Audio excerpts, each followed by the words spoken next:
你知道吗？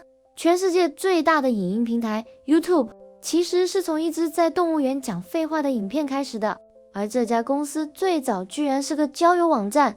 更荒谬的是，它后来打赢了好几个上亿美元的官司，还顺手改变了整个人类的娱乐习惯。今天我们就来聊聊 YouTube 的诞生故事，一段充满热血争议、走光事件，还有很多伺服器 server 账单的传奇旅程。我们要先从3个男人开始讲起， Chad Hurley、Steve Chen、陈世俊，还有 Jody Karim。 这3个人是 PayPal 的早期员工，在 PayPal 被 eBay 买走之后，口袋多了一点钱，决定来试试看创业。这边可以先讲一下他们的背景。 Hurley 是学设计的，后来负责 YouTube 的 logo 跟界面。 Steve Chen 跟 Karim 是工程师，专门写程式 code 的那种。而且重点来了，这3个人都不是天才少年传奇，他们只是很典型那种矽谷工程师朋友约一约，先搞个 side project。 他们的办公室在哪里？没什么华丽的，是一家披萨店和日式餐厅楼上的小空间，白天闷热，晚上可能还有饭味。那 YouTube 到底是怎么来的？这段故事版本非常多，我跟你讲几个最好笑的。有一说是他们某天去参加朋友的晚餐趴，大家都有拍影片，结果要传给彼此却超麻烦，要寄 email 不行，格式又不对，于是他们就说，要不要我们做一个平台，让大家可以上传影片，听起来很合理，对吧？但后来 Karim 自己爆料说，其实真正的灵感是他那时候想看2004年超级杯 Janet Jackson 的走光事件影片，结果怎么找都找不到，还有同一年发生的大海啸，他也想看现场画面，还是找不到，于是才想说，为什么网络上没有一个地方是可以随便上传影片随便看的。不过另外2位创始人 Steve 和 Chad 后来表示，其实也没那么戏剧化，单纯就是想解决分享聚会影片太麻烦的问题。但这3个人的记忆有点出入，反而让这段历史更有趣了啊！还有更爆笑的版本是，他们一开始做这个网站的定位其实是交友网站。对，你没听错，影片交友。网站刚上线时 slogan 叫做 Tuning Hook Up， 是要让人拍自己的影片上去自我介绍找对象用的。他们甚至还去 Craigslist 发文，只要你愿意上传交友影片，我们就给你100块美金。但是没有人愿意上传，没人想在网络上放自己讲话的样子。但奇怪的来了，大家却开始上传猫跳舞、小朋友摔倒日常生活的奇怪片段。这时候他们才意识到，重点不是交友，是大家想分享自己的生活。所以 YouTube 马上就转型，从交友网站变成你想拍啥就拍啥的影片平台。也可以说这是 YouTube 第一次商业模式大转弯。再来就是历史性的第一支影片，2005年4月23号 Jody Karim 上传了全 YouTube 第一支影片，名字叫 Me at the Zoo， 内容非常简单，他站在圣地亚哥动物园前面说，这些大象真的很酷，因为它们有超长的鼻子。就这样19秒收工，背景还有点吵，画质也超烂，但就这样，世界上最大平台的第一支影片就诞生了。这支影片的留言区现在已经变成了网络世界遗迹，每分钟都有人去朝圣打卡，现在回头看超有意义。但当时谁也不知道这个平台会变多大。那时候 YouTube 还有一个隐藏武器，是它能爆红的关键。他们做了一个功能叫 Embed 嵌入，也就是你可以把影片贴到部落格 MySpace 网页上。这个在2005年可是超级领先的功能，其他网站还在那边下载 Real Player、Flash。YouTube 已经在全网开外挂了，再加上他们界面非常简单直觉，5颗星评分、留言、收藏、订阅频道，这些功能那时候都超前。而且他们的 slogan 也改了，从一开始的 Your Digital Video Repository 听了就想睡，变成 Broadcast Yourself。 你有没有发现这个转变很关键？其实在 YouTube 刚起步的时候，内部也有争议，到底要不要开放给专业内容来主导平台，像是电视台电影公司 MTV 频道也想上来宣传，但创办人坚持主张这是一般人的平台，不是传统媒体在上线。这决定很关键，因为这让 YouTube 成为素人翻红的温床，而不是像 Netflix 那样只放专业节目。这也是后来让他们跟 MySpace、Vimeo、Dailymotion 走出不同道路的关键选择。这不再是一个放影片的地方，而是要你当频道、当明星。然后呢，这个网站就炸了。2005年底前，每天的浏览数冲到200万。2006年中，每天观看次数超过1亿，每分钟有成千上万支影片上传。最扯的是，他们根本还没搞清楚怎么赚钱，伺服器的钱就已经快烧爆了。但也就在这个时候，发生了一件让 Nike 吓傻的事，也证明了这个平台的潜力。2005年10月，Nike 上传了一支巴西球星罗纳尔迪尼奥 Ronaldinho 试穿新鞋的影片，他连续4次把球踢中门楣，弹回球不落地。这支影片在 YouTube 上彻底炸开，成为该平台历史上第一支达到100万点阅的影片。以前 Nike 还要花大钱买电视广告时段，结果发现把影片丢在 YouTube 居然有这种病毒式传播的效果。这件事直接震惊了广告圈，也让投资人确信这东西有搞头。于是资金来了。2005年11月，红杉资本 CQR 投资了350万美金，派来一位狠角色 PayPal 前 CFO Raul of Bota 进董事会。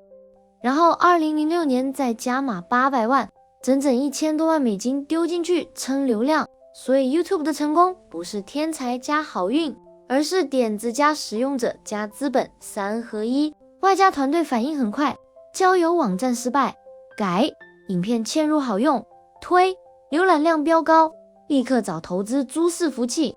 那接下来这个画面，你在很多 YouTube 起源影片里一定会看到。2006年10月9号 ，Google 宣布收购 YouTube， 金额是16亿5千万美金。哇！2006年的时候，这可是天价啊！ YouTube 那时候才成立1年多，团队几十个人，伺服器还快烧起来。但 Google 看得很准，你要知道，当时 Google 自己有在做 Google Video， 但老实讲，用起来就是一坨，你懂的。Google 决定买 YouTube 不只是因为怕别人买走，当时 Google Video 的负责人 Susan Wojcicki 后来也成为了 YouTube 最长任期的 CEO， 发现了一件事，即便 Google 有很多工程师，但年轻人就是喜欢在 YouTube 上玩，是他力劝 Google 高层，我们打不过他，那就买下他。当时 Yahoo、Microsoft 甚至 News Corp、MySpace 母公司都有兴趣买，而且 YouTube 用户成长得太快，谁买到就可能掌握网络影音主导权，所以 Google 干脆砸下16.5亿美金直接买下未来。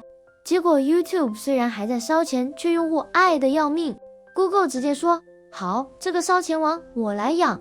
而且这个收购案做得非常快，宣布到完成只花了1个月多一点，你就知道他们是打定主意一定要拿下。那3位创办人呢，拿到大笔股票，一夕之间身价几千万甚至上亿。Haley 继续当一阵子 CEO， 后来退居幕后。Steve Chen 继续搞技术，后来也变成天使投资人。Creamy 其实早早淡出营运，但他反而是最有意思的一个，因为他有时候会回来吐槽 YouTube 的政策，像是当年 Google 强制大家绑 Google 加账号，或是后来把 Dislike 按钮隐藏，他直接在 Me at the Zoo 的简介里发文抗议。你不觉得这很讽刺吗？自己创的平台最后变成自己要抱怨的对象，这也是很多创办人遇到的事。他们打造出一个怪兽，最后自己也得低头。这就是 YouTube 的前半段故事，从一个走光事件启发的想法，变成全世界最红的网站，从3个PayPal伙计在餐厅楼上写代码，变成 Google 收购的超级平台。从请你上传交友影片，我们给你100块，到每天有上亿人在看各种乱七八糟的内容。但故事还没结束，接下来 YouTube 要面对的是一连串超难搞的问题，从版权战争到广告崩盘，演算法被骂爆，甚至还有黄标地狱。我们先从最经典的版权大战开始讲。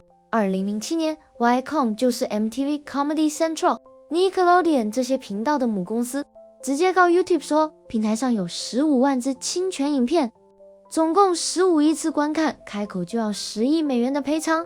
你要知道，这个时候的 YouTube 虽然已经被 Google 收购，但还没有很成熟的版权处理机制，大多数影片根本没人审核，你只要有档案就能上传。这场官司打了7年，整整7年哦。最后双方在2014年达成和解，具体的赔偿金额虽然没有公开，但为了平息这场战争， YouTube 确实不得不建立了后来让很多创作者又爱又恨的 Content ID 系统。什么是 Content ID？简单讲就是你上传的影片 YouTube 系统会自动分析里面有没有已知的受保护内容，只要背景音乐、影片片段、电视画面，任何跟版权资料库对得上的，马上就被标记出来。而版权方可以决定3种处理方式：一、直接下架；二、让影片继续存在，但把广告钱归我；三、你可以播，但我看数据。听起来很公平，对不对？但是很多创作者超痛苦，为什么？因为误判超多。像你背景播个3秒钟的音乐，你去动物园拍片，刚好远方有店家在播一首流行歌，甚至你用新闻画面评论，也可能被系统吃掉。最离谱的是，有人上传自己创作的东西，结果反被系统说你侵权。这系统强归强，但演算法还是冷冰冰的。所以后来有很多 YouTuber 开骂，说自己辛苦剪的影片，一夜之间被黄标广告被抢走，搞到都不敢用音乐，不敢开玩笑，不敢讲争议话题。YouTube 想安抚版权方，结果却伤到自己的创作者。你说这是不是平台长大之后最尴尬的转变之一？然后我们要讲到另一个重大变化，演算法改了。你记得以前 YouTube 有很多标题党影片吗？什么 OMG， 你绝对想不到接下来发生什么事。结果点进去5秒就关掉。早期 YouTube 的推荐机制主要看点进去的人数，也就是点击率，但后来发现这样根本鼓励大家乱下标题，内容反而不重要。于是2012年开始， YouTube 正式转向新的演算法逻辑，观看时长 watch time 优先，你影片如果看得越久，让观众停留越多时间，平台就越喜欢你，会推更多人看到。这也让 YouTube 从猫跳舞加恶搞平台开始变得越来越多认真创作者，像是游戏频道、历史频道、知识型内容、长篇纪录片都开始冒出来，甚至你今天在听的这支影片就是这种风格的产物。讲到这里，必须提一个打破系统的传奇事件。2012年 PCI 的 Gangnam Style 横空出世，这首歌红到什么程度？红到把 YouTube 的计数器给撑爆了。当时 YouTube 的播放次数上限是用32位元整数写的，大概是21亿次。工程师原本以为根本不可能有影片能达到这个数字，结果这首歌的流量直接冲破这个天花板，逼得 Google 工程师紧急加班，把系统升级成64位元上限变成900亿次。这是人类历史上第一次，一支影片逼得科技巨头必须重写底层程式码。除了娱乐，你可能不知道，早在2010年左右， YouTube 就已经是全世界第2大搜寻引擎，仅次于 Google 本体。很多人不只是来看影片，而是来找答案的。什么怎样换车灯泡，如何自己报税， Python 教学， iPhone 要买哪一台，通通上 YouTube 查。这也让平台开始强化知识型频道的生存空间，推出更多功能，像是影片章节、资讯栏连结、教学清单，甚至鼓励创作者上字幕翻译。从这里开始， YouTube 不只是娱乐平台，它已经变成了知识图书馆。可以说这是 YouTube 真正从短片乐园变成内容平台的关键转折。再来还有一个转折点， YouTuber 变成一份工作。早在2007年， YouTube 就推出合作伙伴计划 YouTube Partner Program， 只要你的频道符合一定条件，就可以开启广告收益分润。这在当年根本是革命。原本你拍片只能靠兴趣靠打赏，现在终于可以靠点击数吃饭。于是出现了越来越多全职 YouTuber， 他们开始建立自己的频道品牌，做周边商品接业配，甚至开演唱会出书搞 NFT。 可以说 YouTube 是全世界创作者经济的起点之一。你知道今天有多少人靠着 YouTube 养活自己，甚至养活一整个团队吗？这是以前电视台从来没想过的事。不过风水轮流转，2017年一个让所有 YouTuber 吓破胆的事件来了， Adpocalypse 广告末日。起因并不是单一事件，而是华尔街日报报道，大品牌的广告出现在极端主义影片旁边，吓得百事可乐、沃尔玛这些大金主集体撤资，这逼得 YouTube 不得不下重手，搞出了著名的黄标政策。大量影片被贴上黄标，意思就是不适合广告，你不会有收入。重点是很多创作者根本不知道自己犯了什么错，你讲到战争，讲到社会议题，甚至讲到某些关键字，都可能被黄标。小频道根本不知道要怎么防，大频道也一夜之间营收腰斩。后来 YouTube 还改规则，要你有1000订阅加过去1年4000小时观看才能申请变现。很多人本来刚开始赚钱，结果资格被砍，直接回归零。在 Adpocalypse 之后，其实还有一波红人出走潮，像是 PewDiePie、Casey Neistat、Philip DeFranco 这些知名频道都曾公开抱怨 YouTube 的政策模糊，平台规则不透明，有些人干脆把副频道搬到 Twitch， 有些转往 Patreon 收费，有些自建会员网站。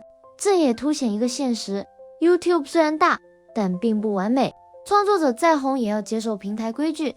除了外部广告商的压力， YouTube 内部也搞过大乌龙，那就是著名的 Rewind 2018惨案。以前 YouTube 每年底都会出一支年度回顾影片 Rewind， 把当年最红的梗剪在一起，大家都很期待。